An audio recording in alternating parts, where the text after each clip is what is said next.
Y acuérdense que esta grabación va a quedar después disponible en el Classroom para que puedan revisar si es que quieren volver a ver alguno de los temas que están acá. Como les he dicho siempre, en esta semana nosotros vamos a hacer una revisión de cuáles son los lineamientos que debería tener la respuesta que ustedes van a ir entregando. Así que si ustedes no tienen textualmente lo mismo, mientras esté la idea general de la respuesta, consideren que está bien el trabajo que ustedes han realizado. Eso es lo más importante, que esté en la idea central. Haya la redacción o los puntos que ustedes consideren que son más relevantes, que eso va a ir variando en la respuesta de cada uno, pero lo importante es que el centro es que sea la idea central que nosotros vamos a ver acá, ¿ya? Así que vamos a comenzar. La primera pregunta, ¿cierto?, está relacionada con estas dos imágenes, con estos dos cuadros, los cuales nos aparecen en el lado izquierdo: La libertad guiando al pueblo, que es un óleo sobre tela que está en el Museo del Louvre, que se utiliza normalmente para representar lo que fue la revolución en Francia durante la década de 1830. Y por el otro lado tenemos este cuadro de 1830, perdón, que representa la Revolución Francesa de fines del siglo XVIII. Y en el lado de la derecha tenemos este cuadro que representa el abrazo de Maipú, ¿ya?, que es cuando se une el ejército libertador dirigido por San Martín junto con las tropas patriotas que estaban siendo dirigidas por O'Higgins. Y se considera que este es uno de los hitos fundamentales que da inicio ya al periodo de Chile como una república 100% independiente y que se elimina la influencia española. Por lo tanto, en base a estos dos cuadros, nosotros tenemos que responder estas dos preguntas que están acá. La primera está relacionada con que ustedes identifiquen elementos que haya en común entre estas dos imágenes. Podría ser, por ejemplo, la exaltación de los valores patrios a través de la presencia, ¿cierto?, de las banderas, puede ser uno de esos elementos. El segundo puede ser, entonces, como ejemplo, la presencia de armas, por lo tanto nos representa que esto es una lucha que se está llevando a cabo. Ahí ya tenemos dos elementos. Si ustedes encontraron otros elementos que consideran que son relevantes en estas imágenes y que podrían servir para hacer esta comparación, está bien, ¿ya? Eso es lo fundamental, que ustedes en la imagen encuentren elementos en común que estos dos cuadros compartan. Una vez que ustedes ya eligen esos dos elementos en común, tienen que establecer una relación entre esas semejanzas. ¿Por qué tanto en la Revolución Francesa podemos ver la presencia, por ejemplo, de las banderas, como también nosotros la podemos ver en el abrazo de Maipú? Estamos hablando que al otro lado del continente un cuadro tiene características similares. ¿Por qué creen ustedes que se tienen esas características en común? Por lo tanto, acá las respuestas que ustedes den, tanto en la pregunta A como en la pregunta B, tienen que estar relacionadas. Por ejemplo, en la pregunta A, yo voy a elegir los dos elementos que tienen en común estos dos cuadros, y después en la pregunta B, yo voy a tratar de explicar por qué tanto en la Revolución Francesa, que ocurrió al otro lado del planeta prácticamente, tenemos elementos en común con un proceso que ocurrió acá en nuestro país. Entonces eso es lo que ustedes tienen que explicar en la pregunta B y plantear una hipótesis que es una posible explicación a esta semejanza. En eso se basa estas dos preguntas que están relacionadas con el análisis de estos dos cuadros, ¿ya? Por lo tanto, si ustedes encontraron otros elementos que consideran que son importantes de los dos cuadros, y en la pregunta B ustedes desarrollan la explicación de por qué son relevantes y por qué están en común entre estos dos óleos, su respuesta estaría correcta, ¿ya? No sé si tienen alguna consulta sobre esta pregunta.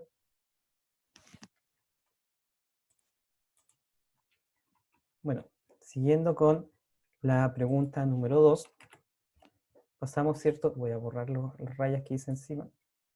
Pasando a la pregunta número 2, aparecen varios textos, ¿cierto?, en los cuales se habla de conceptos sobre soberanía popular, separación del Estado, constitución, ¿cierto? Y la idea es que ustedes elaboren un mapa conceptual. El mapa conceptual no es necesario que sea complejo. Lo importante es que tenga esta información fundamental.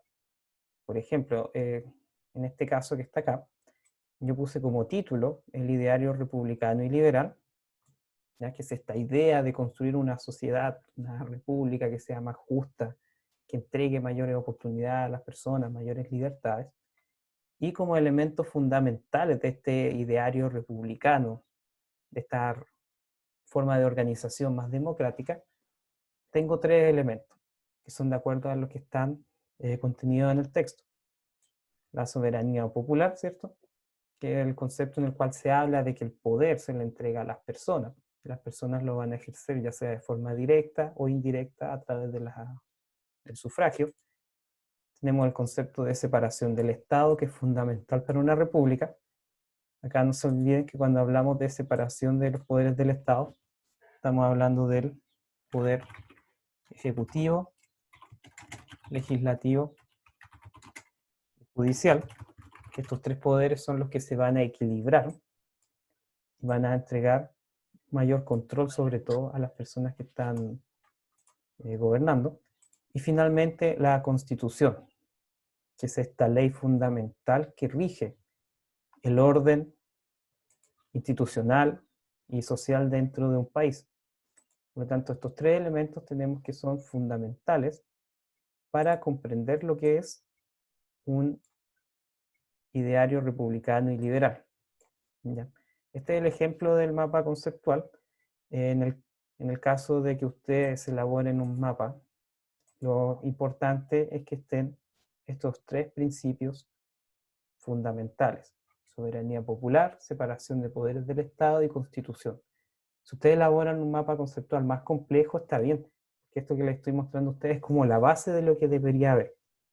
Ustedes podrían ir desarrollando esta idea, por ejemplo, cuando se habla acá de constitución, ustedes podrían dar fácilmente acá abajo, no sé, un ejemplo de lo que se considera una constitución, por qué es importante, algunas características de lo que es una constitución. Acá donde se habla de separación de poderes del Estado, podrían seguir con el mapa y colocar acá los tres poderes, por ejemplo.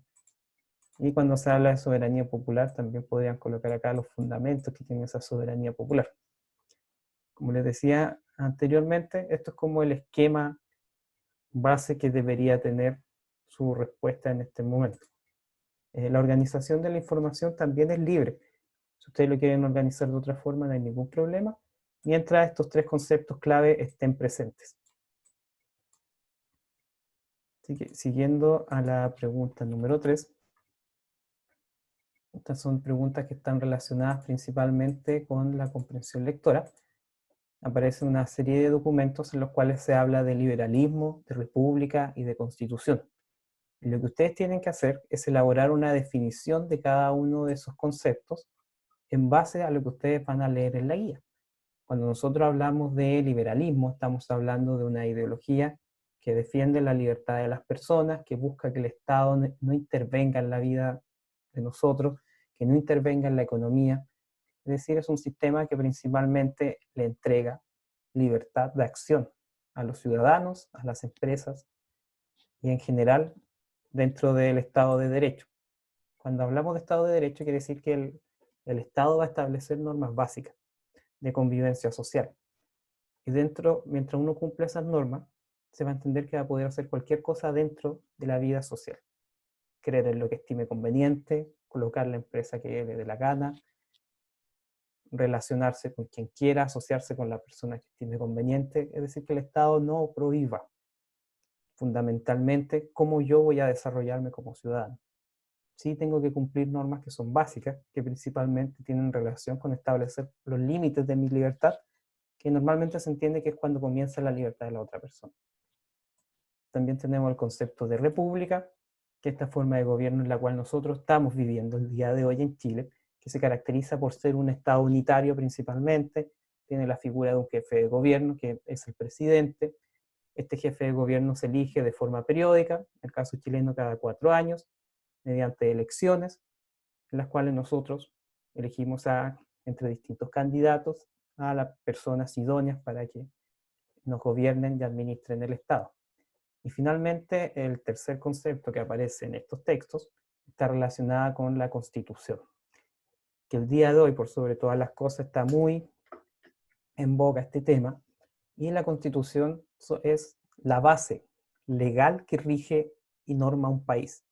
En la Constitución se establece los cargos de las autoridades, por ejemplo, el del presidente, las atribuciones que el presidente tiene, la composición del Congreso, las responsabilidades y atribuciones que tiene el Congreso. También se establece la administración del país, derechos y garantías básicas que tienen todas las personas, deberes que las personas también tienen con el Estado y con el resto de las personas. Muchas veces cuando se habla de constitución, solamente se escucha hablar de que el derecho a la vivienda, el derecho a la salud, el derecho a la educación, pero en el debate normalmente nunca aparecen los deberes que tienen las personas con el resto de la ciudadanía. Y eso debería ser fundamental cuando nosotros hablemos de debate constitucional, porque no todo es garantizar cosas a la ciudadanía, sino que la ciudadanía también tiene que ser responsable y entregar de su parte hacia el Estado y hacia los demás miembros de esta comunidad. Así que esos son elementos centrales que están en una constitución. Por eso es tan importante para un país, porque la constitución, como le decía al comienzo, establece cómo se va a organizar el Estado, las funciones que va a tener y las atribuciones que va a tener, además de los derechos y las garantías básicas de las personas, como también sus obligaciones.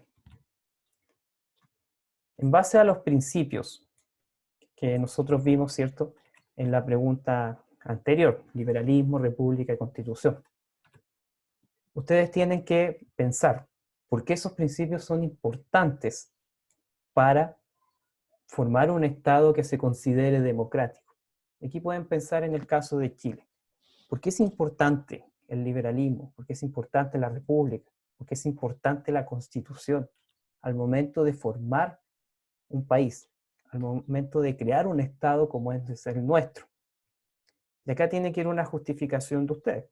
Ustedes podrían plantear, como en el ejemplo que les estoy proponiendo acá, que estos principios son fundamentales porque defienden nuestra libertad y defienden la igualdad de derechos y de deberes para las personas dentro de una sociedad, y esto es lo que va a llevar al desarrollo de una sana y buena convivencia dentro de un orden social. Cuando el ser humano toma la determinación de vivir en comunidad, esto tiene que ser en base a un acuerdo entre todas las personas que viven en la comunidad, donde nos comprometemos a obedecer las leyes, donde nos comprometemos a siempre actuar tratando de beneficiar al resto, siempre tratando de incentivar el bien común. Eso es fundamental de este orden social que hemos creado como especie, y es la base de la vida en comunidad. Así que yo podría plantearlo desde ese punto de vista.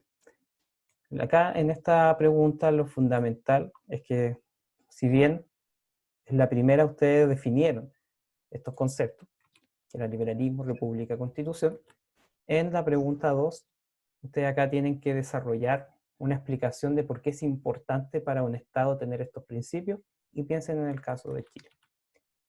Después, pasando a la pregunta número 4, aquí hubo un error de numeración, se plantea lo siguiente: ¿qué ideas del liberalismo influyeron en América en el ámbito social, económico y político? Y tienen que relacionarlos al siguiente enunciado: el deseo de autogobernarse, la lucha por los derechos individuales y las políticas liberales y republicanas. Es decir, tenemos tres conceptos que tenemos que relacionar en base a lo que estábamos viendo antes. Y acá nosotros podríamos plantear como una posible respuesta a este interrogante, por ejemplo, que el liberalismo va a introducir este concepto de libertad e independencia en América, principalmente a raíz de lo que nosotros comentábamos en clase, que eran las relaciones comerciales que gran parte de la aristocracia o la élite tenía con el mundo europeo. Las personas que eran acaudaladas, normalmente sus hijos los mandaban a estudiar a Europa. El mismo Bernardo Higgins estudió en Europa.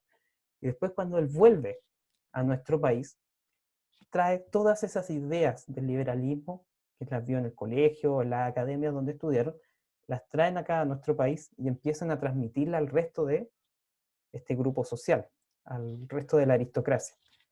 Y ahí la aristocracia va a empezar a pensar, se va a empezar a dar cuenta que en realidad no, ¿por qué debemos estar siendo gobernados por una persona que está a más de 10.000 kilómetros de distancia, que nunca ha pisado Chile, cuando en realidad las personas que estamos acá en el país, en este territorio, tan distante y austral, deberíamos ser quienes tomemos las decisiones sobre qué es lo que queremos para nosotros y empecemos a gobernarnos y a organizarnos por nosotros mismos. Esto principalmente también va a estar motivado por un afán económico.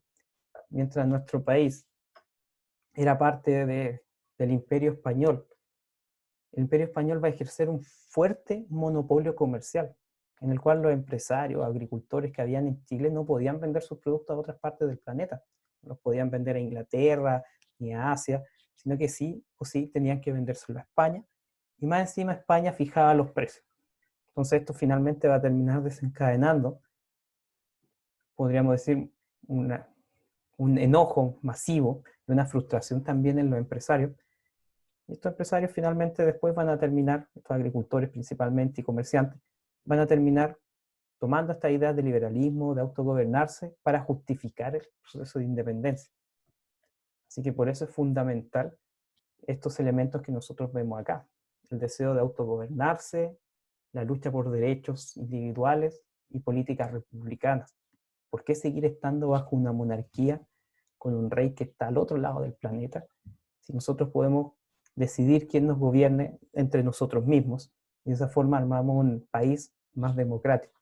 Y nos sacamos el yugo de encima del rey, y más encima podemos hacer negocios con el resto del planeta, que era la principal preocupación que tenía la élite.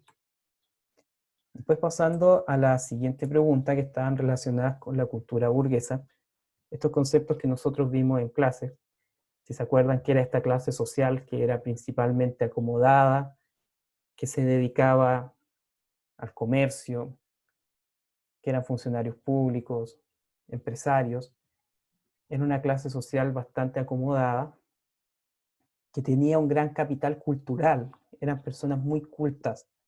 Además que gran parte de ellos, como tenían tanto dinero, tanta riqueza, no tenían que dedicarse necesariamente a trabajar, sino que se dedicaban al ocio, a la cultura, a instruirse, a educarse. Y esta clase social va a terminar siendo, más adelante, la clase dominante en este sistema económico capitalista.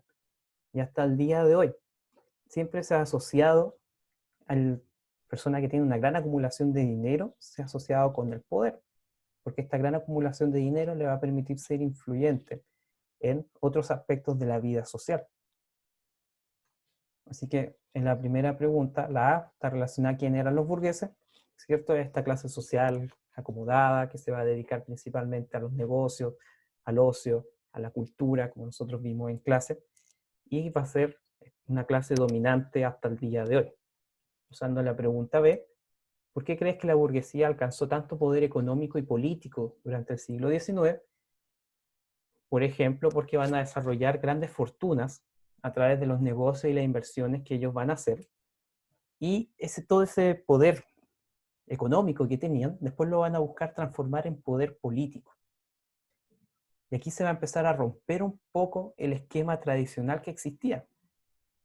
Antes del siglo XIX, para estar inmerso en la política o los asuntos importantes del Estado, tú tenías que ser parte de una familia que siempre había estado ligada al Estado.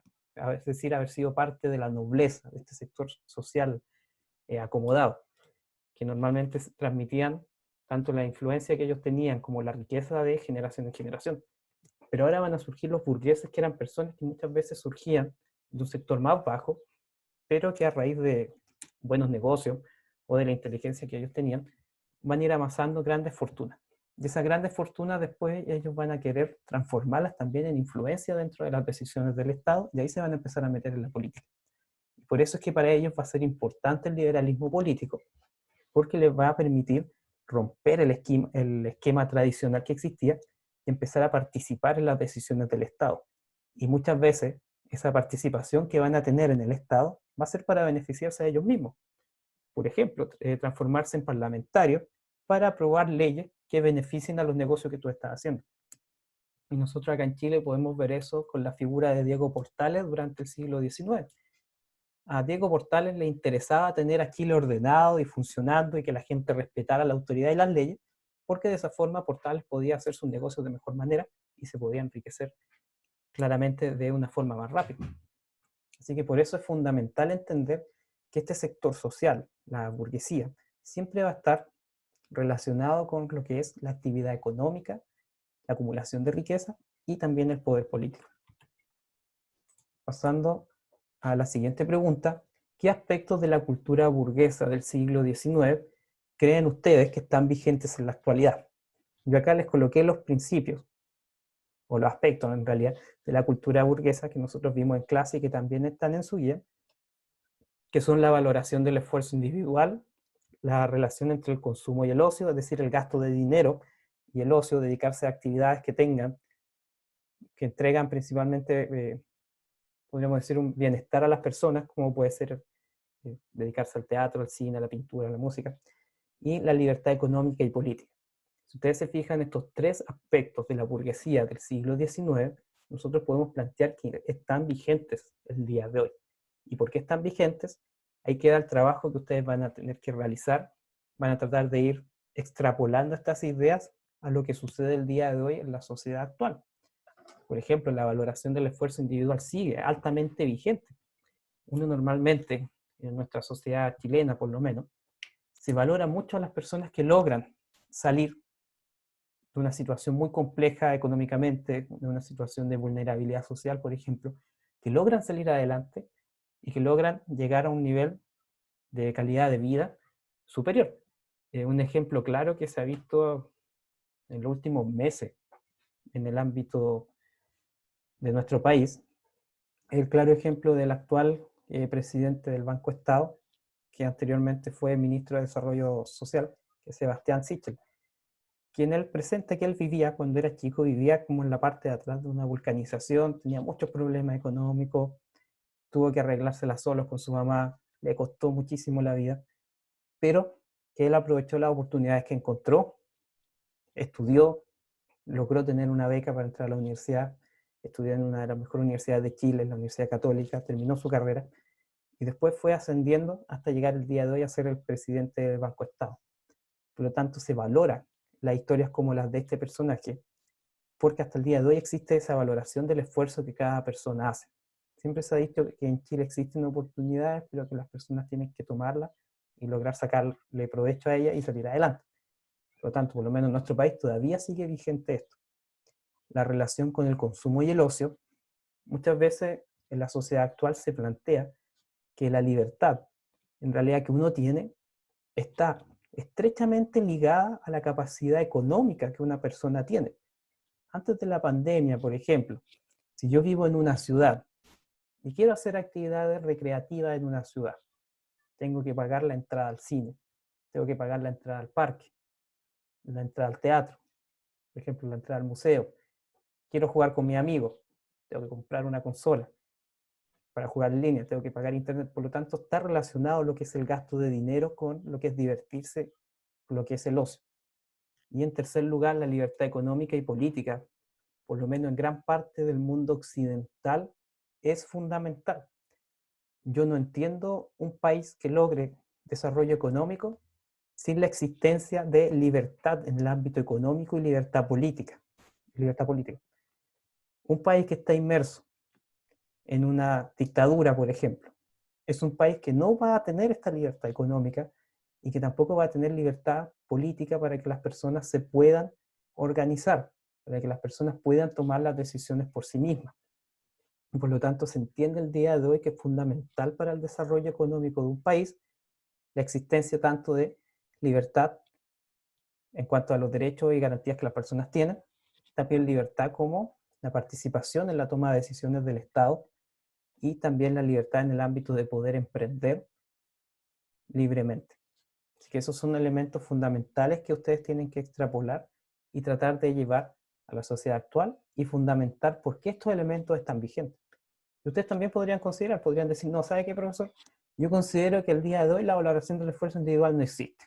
Y ustedes ahí colocan su fundamento. Yo considero que esta valoración del esfuerzo individual ya no está vigente el día de hoy por tal motivo.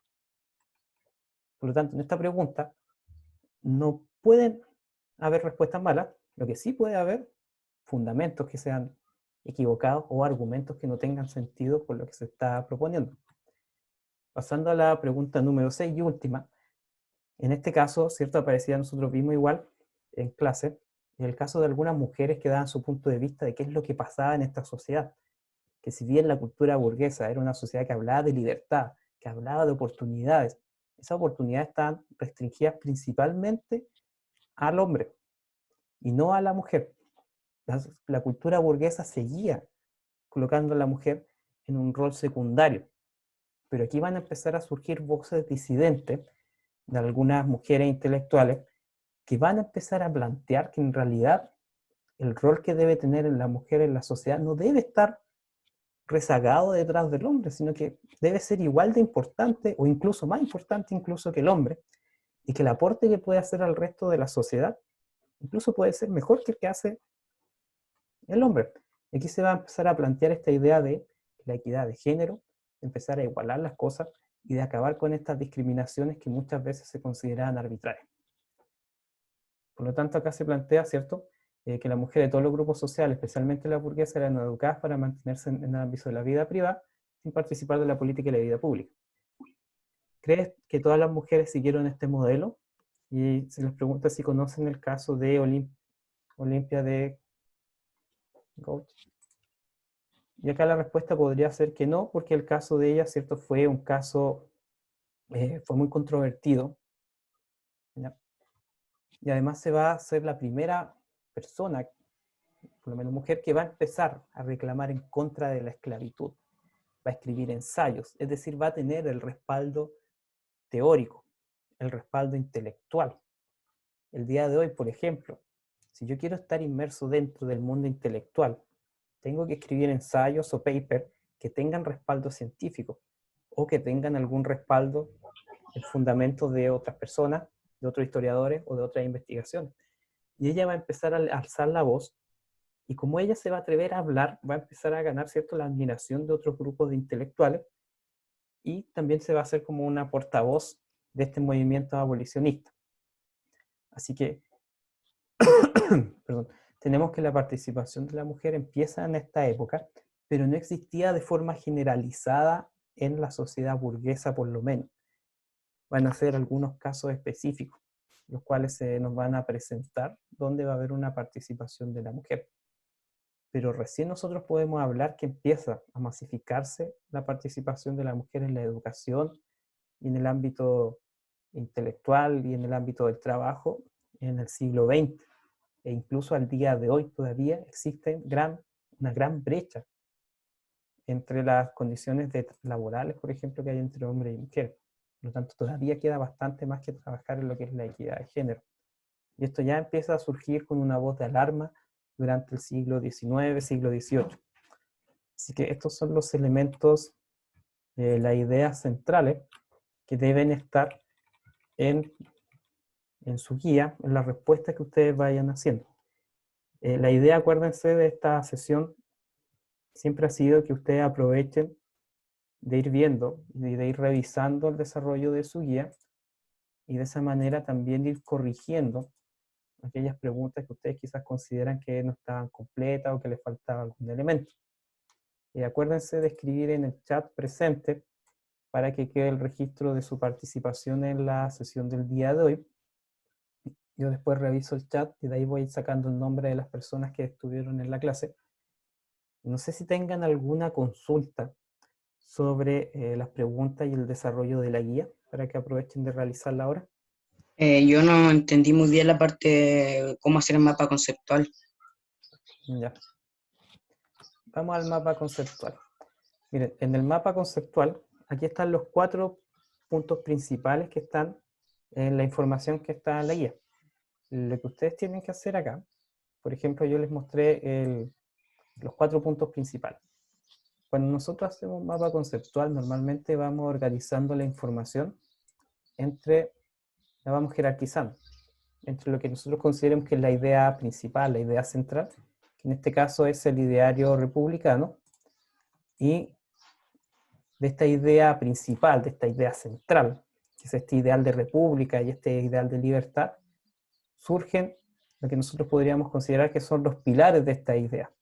Y por eso es que yo lo organizaba de esta manera. Entonces, para desarrollar ustedes el mapa conceptual, lo que deberían hacer es, cierto, tener la idea central, que es este ideal de república, y de ahí ir bajando a las distintas aristas que conforman esta idea de república y esta idea liberal.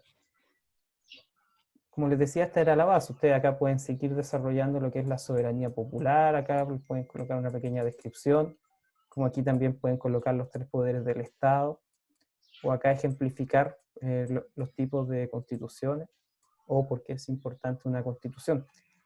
El orden que ustedes les den a estos 4 elementos no va a influir en el proceso de revisión de su guía. Lo importante es que estén presentes en el momento de realizar el mapa conceptual. ¿Ya?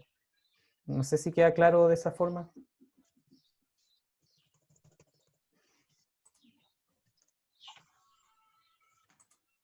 Sí, profesor.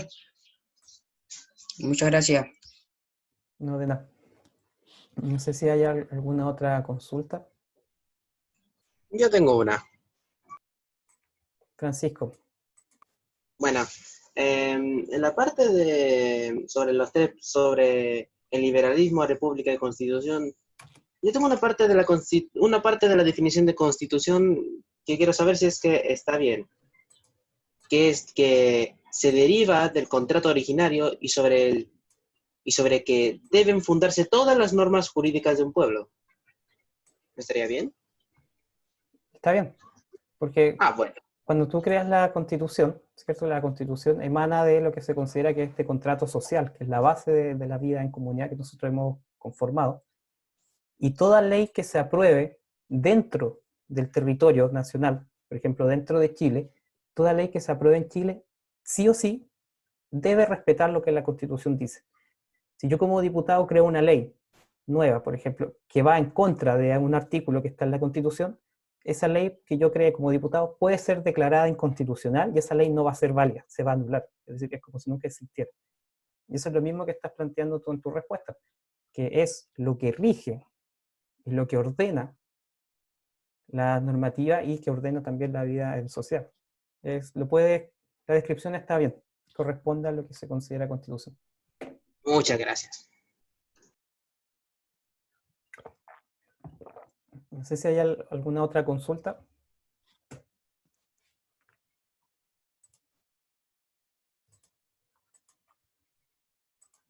No, estamos bien.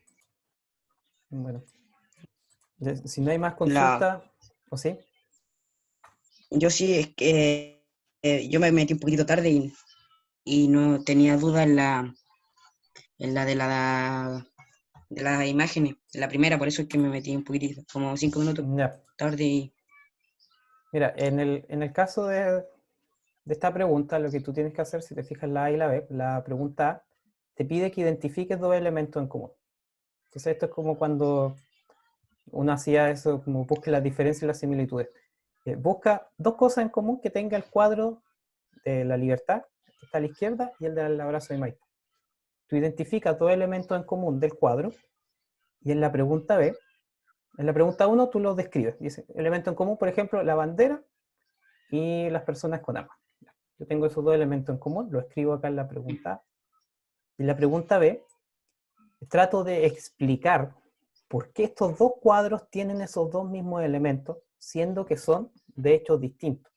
Tengo acá la representación gráfica de la Revolución Francesa, y acá el abrazo de Maipú, que representa como el fin de la guerra de independencia en Chile. Entonces acá yo tengo que relacionar esos 2 elementos, por ejemplo, la bandera y la arma. Y ahí podría colocar, bueno, tanto el cuadro de la Revolución Francesa como el del abrazo de Maipú, contienen banderas y contienen armas porque representan la lucha por la libertad, la lucha por la nación, y por eso es que tenemos estos 2 elementos presentes. La bandera, ¿cierto?, representa lo que es la identidad nacional, y el arma representa la lucha armada que se tuvo que llevar a cabo para lograr esa libertad como país, por ejemplo. A eso va la pregunta 1.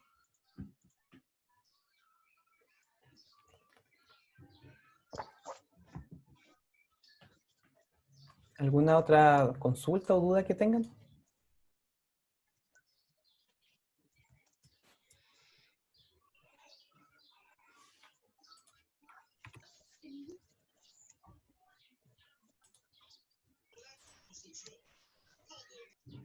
Bueno, Yo no si tengo no hay consulta. ninguna otra consulta, si llegasen a tener otra consulta en el transcurso de los días, pueden mandar un WhatsApp, yo les voy a responder. También la pueden hacer por Classroom, pero les recomiendo que envíen un WhatsApp. Es la forma más rápida en que las voy a responder, porque un correo a veces se puede perder entre medio de todos los correos que a uno le llegan en el día. Pero en cambio el WhatsApp, igual que ustedes, estoy con el teléfono siempre al lado, así que apenas me llegue un mensaje lo voy a poder ver y dentro de lo posible les voy a responder lo más rápido que pueda. Darle las gracias a cada una y a cada uno de ustedes por haberse conectado. Agradecer el trabajo que han realizado hasta ahora. Vayan ordenando su guía, vayan revisando que el trabajo que han hecho esté correcto, que no les falte nada. La próxima semana acuérdense que tenemos una evaluación formativa en base a lo que se trabajó en estas dos guías. El día de la evaluación, si tienen consultas, me mandan un WhatsApp, yo ahí les respondo y les ayudo a esclarecer cualquier consulta que tengan. Y desearles que tengan un fin de semana y lo que queda de semana muy reponedor, que descansen, síganse cuidando siempre. Si van a salir de la casa, nunca olviden llevar su mascarilla, mantener la distancia con las demás personas y lavarse las manos de forma habitual, ¿ya? Así que cuidándonos entre todos, más pronto va a terminar esta situación. Así que un gusto como siempre